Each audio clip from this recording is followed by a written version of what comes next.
మెదక్ జిల్లా శివంపేట్ మండల పరిధిలోని దొంతి గ్రామానికి చెందిన బీఆర్ఎస్ పార్టీ గ్రామ కమిటీ అధ్యక్షులు చూలపల్లి శ్రీనివాస్ గుప్తా గత 4 సంవత్సరాల నుంచి పర్యావరణ రక్షణ కోసం మట్టి గణపతులు పంపిణీ కార్యక్రమం చేపట్టగా ఇట్టి కార్యక్రమానికి ముఖ్య అతిథులుగా నర్సాపూర్ ఎమ్మెల్యే వాటి సునీత లక్ష్మారెడ్డి చేతుల మీదుగా గ్రామ ప్రజలకు మట్టి గణపతి విగ్రహాలను అందజేశారు.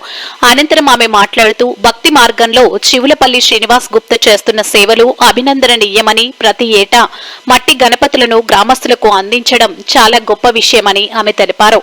అనంతరం శ్రీనివాస్ గుప్తను శాల్వాతో ఘనంగా సన్మానించారు.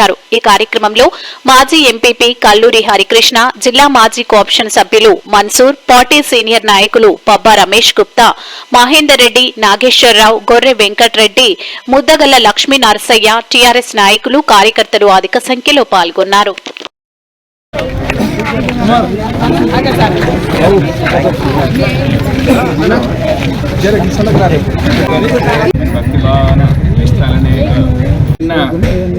కార్యక్రమాల్లో ఎప్పటికప్పుడు మరి మన గ్రామ కమిటీ అధ్యక్షుడైనటువంటి శ్రీనివాస్ గుప్తా గారు మరి ఆధ్యాత్మికంగా కూడా మరి గోశాల కార్యక్రమాలు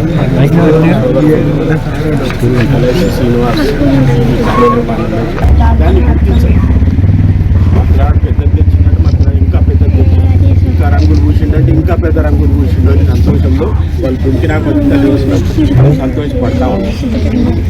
ఇక కార్యక్రమానికి గౌరవనీయులు మన ఎమ్మెల్యే అలాగే తగ్గాలనే ఉద్దేశంతో మనం దొంతి గ్రామంలో గత 4 సంవత్సరాలుగా నేను మట్టి ప్రతిమలు ఇస్తున్నాను. ఈరోజు కూడా మన మేడం చేతుల మీద ఇప్పించాలనే ఉద్దేశంతో ఈరోజు మేడం రమ్మని జరిగింది. వాళ్ళు వచ్చినందుకు కూడా అందరికీ చాలా సంతోషంగా ఉంది. ఎందుకంటే ఈరోజు ఒక మంచి కార్యక్రమాన్ని మన గ్రామంలో తీసుకోవడం జరుగుతుంది. మరి వినాయక చవితి రోజున మనందరం కూడా ఇంట్లో వినాయకుడు పూజించుకొని దాన్ని మళ్ళీ గంగమ్మ ఒడిలోకి చేర్చడం మనకు ఆనవాయితీ, మన సంస్కృతి, మన సంప్రదాయం. మరి ఈ విధంగా మనం ఇప్పుడు ట్రెడిషన్గా చెప్పినట్టు మన సంస్కృతిగా చెప్పినట్టు మన మంచిగా చెప్పినట్టుగా మనం పెట్టుకుంటాం, వినాయకులు పెట్టుకుంటాం.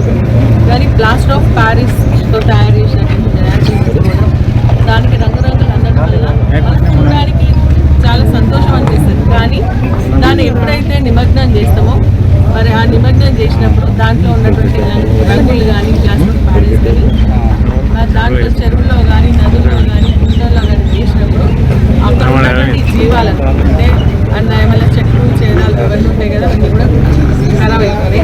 తర్వాత పురుగులు ఉంటాయి, చేపలు ఉంటాయి, వాటన్నిటి కూడా నష్టం జరుగుతుంది, చనిపోయే ప్రమాదం. అందుకనే పర్యావరణకు హాని కలగకుండా పర్యావరణాన్ని పరిరక్షించడానికి ఈ మట్టి వినాయకులు శ్రేష్టము, పవిత్రమైనదని చెప్పేసి కూడా మనం భావించాల్సినటువంటి అవసరం ఉంది.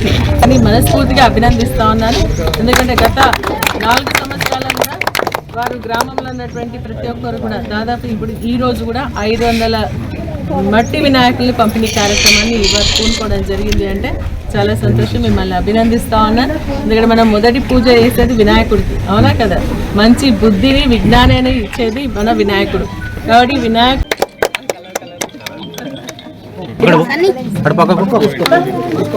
ఇద్దరు కలిసి తీసుకుంటాం.